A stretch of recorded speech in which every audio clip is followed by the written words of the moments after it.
Cerrando esta primera introducción del verso 13, entonces, mira lo que dice el 14 a continuación. ¿Ok? Dice, porque ustedes han venido a ser imitadores, ya lo dice allá, igual, en el capítulo 1. Ahora lo vuelve a decir aquí, en el 2.14. Dice, hermanos, pero ahora ¿de qué? De las eclesías de Dios. De las eclesías de Dios. Acuérdense que esto es tema ya muy trillado, simplemente voy a mencionarlo. Que la palabra eclesía simplemente significa asamblea. Me gusta porque, bueno, me acuerdo que hay alguna centro de estudios, ¿cómo le llaman? Seminarios, que se llaman así, seminarios asambleas de Dios. Tiene un nombre muy bonito, pues está sacado de aquí. Es un instituto bíblico, se llama. Instituto Bíblico Asambleas de Dios. Es bastante conocido en América. Aquí no lo he escuchado. No sé si exista.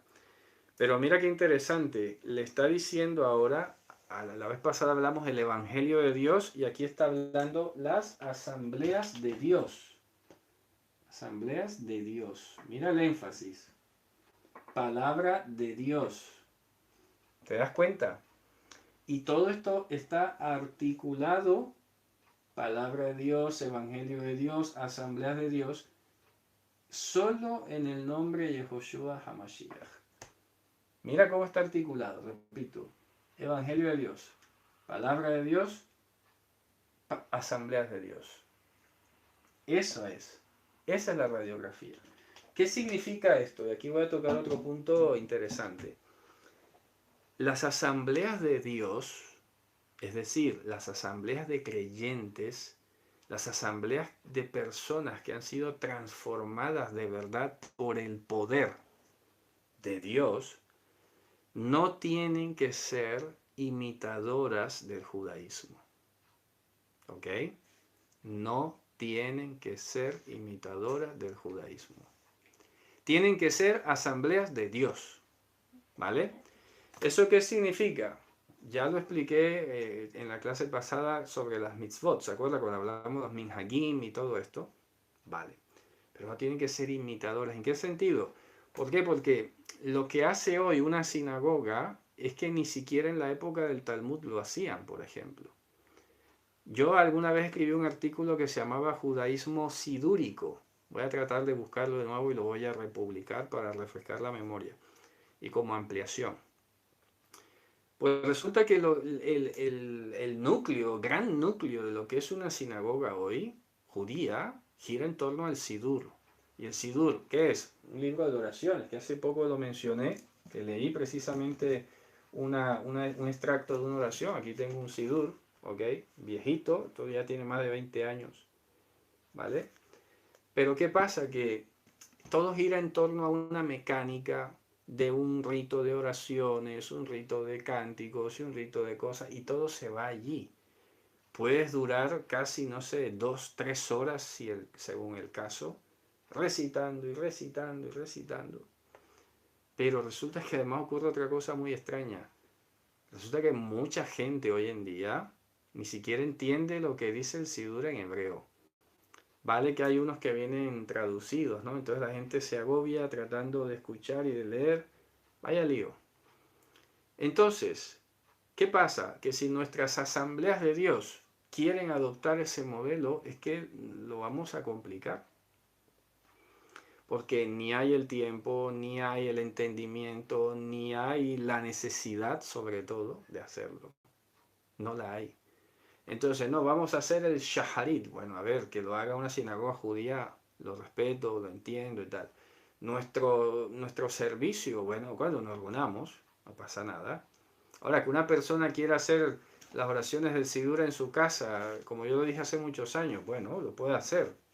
No vamos a decir que no, pero cada quien. Pero ya estoy hablando a nivel de las asambleas de Dios. Si se acuerdan, por ejemplo, el motivo de la visita o de este viaje que hizo Pablo fue llevar el comunicado de los apóstoles. Eso yo lo dije en la introducción. Fue llevar el comunicado de los apóstoles que lo enviaron con Silvano, con Silas, y bueno, vayan a llevar esta conclusión. Y esto es lo que a mucha gente a veces no le gusta. Miren, hay un movimiento por allí que va contrario a lo que yo estoy diciendo aquí. Pero estas personas, vale, supongamos, tienen el derecho de que ellos lo hagan, ¿no? Su libertad. Yo no soy quien para decir que no lo haga. Pero ¿sabes cuál es el problema que siempre he dicho? Son ellos los que dicen que nosotros estamos mal. Esa es la gran diferencia. Yo desde aquí he dicho, bueno, si ellos lo quieren hacer, su problema. Y no los critico, ni los juzgo, ni nada. Pero luego ellos sí se vienen arriba y quieren insinuar que el que no rescata la herencia judía y el que no hace ahora las costumbres del judaísmo, entonces está mal. O no ha terminado de regresar. Ah, entonces todavía eres cristiano y todavía eres griego y no sé qué. Este tipo de mensajes manipuladores que me van a decir a mí lo que es eso, como si yo no supiera, ¿vale? Pero entonces a veces la gente es vulnerable y se sienten como presionados, ¿no? Y como los ven tan organizados y tan con tanta pompa y haciendo tanta cosa, porque claro, va de eso, va de eso, va de imponer, va de ejercer presión. Y esa fue la presión que terminó haciendo que los Gálatas cediesen a esa pretensión entonces de circuncidarlos para poder considerarlos verdaderamente parte del pueblo. Y es aquí donde digo entonces, yo le voy a decir a un gentil que hasta que no se circuncide no es asamblea de Dios, cuando ya ha operado en él el poder de Dios. Imposible, imposible. Entonces, repito, las asambleas de Dios tienen que ser asambleas de Dios, no tienen que ser sinagogas. Entonces, ¿qué pasa? Hay que discernir bastante bien a qué le estamos nosotros dando énfasis, preferencia, insistencia, etc. Una de las cosas que voy a decir hoy, a recordarlas porque ya las he dicho tal vez a algunos hermanos en privado, así, fuera de cámaras y estas cosas, ¿no? Es que, por ejemplo, esto es un llamado a todos los que van enseñando Parashá y todo. Acuérdense que la lectura de la Parashá era trienal, sobre todo en Galilea, ¿no? En el norte. He estado pensando mucho en este tema, no para venir a decir, vale, ahora pasémonos a un trienal, no. Me he quedado pensando en el sentido de que esas parashots eran más cortitas y daba tiempo de explicarlas bien, tranquilo, sin afán, para que la gente pudiera entender, pudiera tener tiempo de masticarlo y todo. ¿Me explico? Pero ¿qué pasa? Que en este sistema anual que llevamos, y repito, el que lo quiera seguir haciendo, yo lo respeto, claro está, yo lo mantengo allí, ni más faltaba. No estoy atacando eso. Estoy diciendo es que, oye, bien podemos nosotros echar mano de otros recursos para las asambleas de Dios. ¿Ok? ¿Qué significa con esto? ¿Qué quiero decir? Hombre, que el estudio de una sección, si te tienes que detener ahí 1, 2, 3 Shabbats para estudiarlo con calma, porque no hay afán de terminar la parashá al año. Antes había 3 años. Pero lo que estoy tratando de decir es que entonces al querer adherirnos simplemente al formato de la sinagoga, al formato del fariseísmo, del judaísmo, entonces nos entramos en una camisa de fuerza, a veces rígida. ¿Y qué pasa? Pues que vamos como corriendo, solo porque es que tenemos que cumplir. No es que ya viene la otra para allá. Con calma. ¿Me explico? Con calma. ¿Por qué? Porque se puede hacer a 3 años. Repito, perfectamente se puede hacer a 3 años y no pasa nada. Pero claro, si ya está pesando aquello, no, es que la para allá y la para allá y la otra y la nueva y la otra, es que luego no vas a entender nada. Hay que tomarse el tiempo de aprender. ¿Ok? Entonces, repito, está ya demostrado que en Galilea habían lecturas trienales.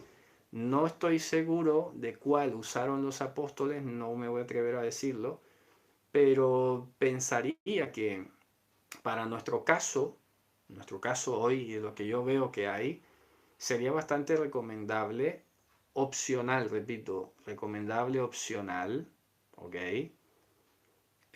Hacerlo en el tiempo sin afán. Pues la idea es aprender, no pasar rápido y ya está. Repito, pero que quede claro, el que lo quiera seguir haciendo anual, perfecto, no tengo nada en contra. El problema, insisto, es cuando se quiere poner la presión de que es que tiene que ser así, sí o sí, y es que si no lo hace así está mal. A eso me refiero. Las asambleas de Dios tenemos el Ruach HaKodesh, tenemos el Evangelio, y eso es un punto pendiente. Eso es un punto pendiente, sí que es verdad, ya lo he visto y ya lo he dicho en alguna ocasión, sí que hay comunidades, hay grupos donde aparte de la parashá lo enlazan con el Evangelio. Yo personalmente no he llegado a hacerlo, ya quisiera, me parece buena idea enlazarlo, pero en mi cabeza es un poco más complejo, no lo veo tan fácil, como dice mi esposa, no sé hacer cosas sencillas. No sé, en mi cabeza no sale todavía, pero algún día puede ser que haga un plan de lectura concatenada para allá Evangelio, porque tiene que ser así. Por eso, si ustedes se fijan, aquí en este espacio estudiamos el Evangelio y la Torá. El Evangelio y la Torá. Porque es que hace poco, esta semana, he visto precisamente una publicación un poco exótica, ¿no? Que decía, no pongas el Evangelio por encima de la Torá, porque entonces vas a ser como los judíos que pusieron el Talmud sobre la Torá. No es, ¿cómo va esa comparación tan extraña? ¿Cómo se va a comparar el Evangelio con el Talmud? Pero ¿sabes por qué pasa esto? Porque hay algunas voces en el espectro mesiánico que han llegado a decir que el Evangelio es como una tradición oral. Y lo han llegado a comparar como si fuera la Mishnah o un Midrash o algo por el estilo. ¿Y eso por qué pasa? Por querer agradar al judaísmo. Por querer agradar, por querer seguir el estilo, usar un lenguaje, algo que se parezca, o supuestamente para llamar la atención.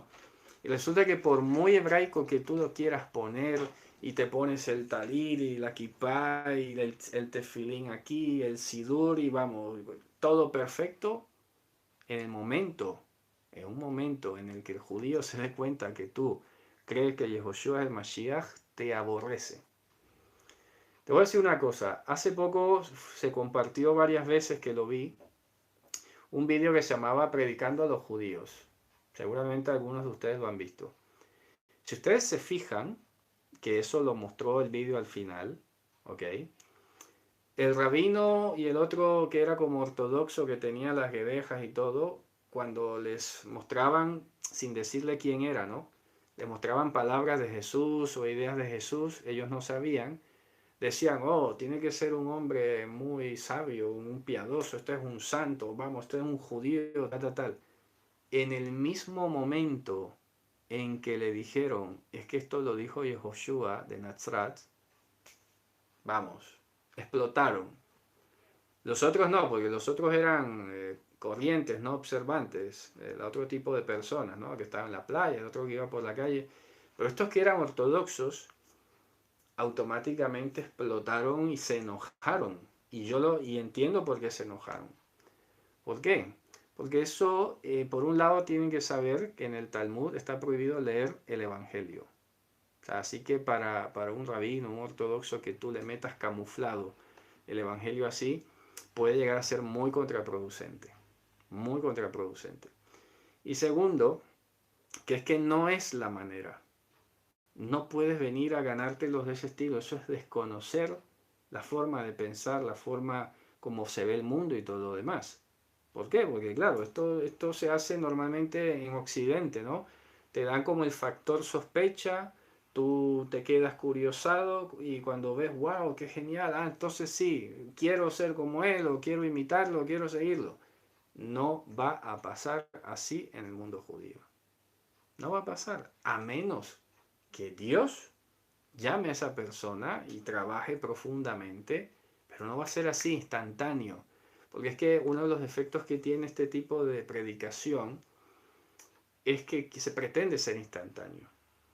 Y el pueblo judío las cosas no son instantáneas. Son de sentarnos, hablar y hablar y hablar y hablar. Pero no de ven, confiesa, pasa y recibe. No. Vamos, esa es la excepción de la excepción. Entonces, fíjense ustedes, por querer agradar, por querer presentar a Yehoshua como muy judío y tal, es que ahí hay que trabajar y hay que ser conscientes de que hay un problema espiritual. Entonces, retomo lo que estaba diciendo, las asambleas de Dios, las asambleas de Mashiach no tienen que ser igualitas, ni funcionar igual a una sinagoga. Ni tienen por qué entonces hacer todos los ritos y todas las cosas y todos los detalles, como que si eso fuese hacer lo correcto. Es que si tú si te ha pasado por la mente o el corazón el sentimiento de que si no lo haces estás mal, ya estás mal. Ya ahí hay un problema, porque ya tienes un pie más allá que de acá. Entonces este mensaje es para poner esa línea, ese meridiano y recordar que el mensaje que llevaba Pablo a las iglesias de Dios era que los gentiles, para congregarse, se tenían que apartar de la idolatría, de la inmoralidad sexual y del homicidio. Y seguir estudiando regularmente a Moshe y en consecuencia, como acabamos de leer aquí, ser una persona que sea imitador del amor de Dios. ¿Ok? Entonces, cada Shabbat, cada vez que vas entendiendo y vas aprendiendo, pues vas haciendo. Y no hay el afán. De eso hablé, por ejemplo, en la carta a los Romanos, capítulo 14, el conflicto, el choque que hubo, porque claro, se reunían a comer juntos judíos y gentiles, y el judío, estallaba por cada cosa, que lo he explicado hace poco con lo del kashrut y todo este tema en la clase de las mitzvot, por ejemplo. Entonces, imagínate tú que por no enfurecer al judío, que es que después se va, entonces vamos todos a judaizarnos aquí para que el judío se quede. No. Si es creyente, tiene que entender. Tiene que recibir el Evangelio no como palabra de hombre, sino como palabra de Dios, como es verdaderamente. Pero ya cuando se cae en esto de seguir y de querer hacer todos esos detalles, cuidado. ¿Me explico? Muy bien. Entonces, ¿qué dice a continuación?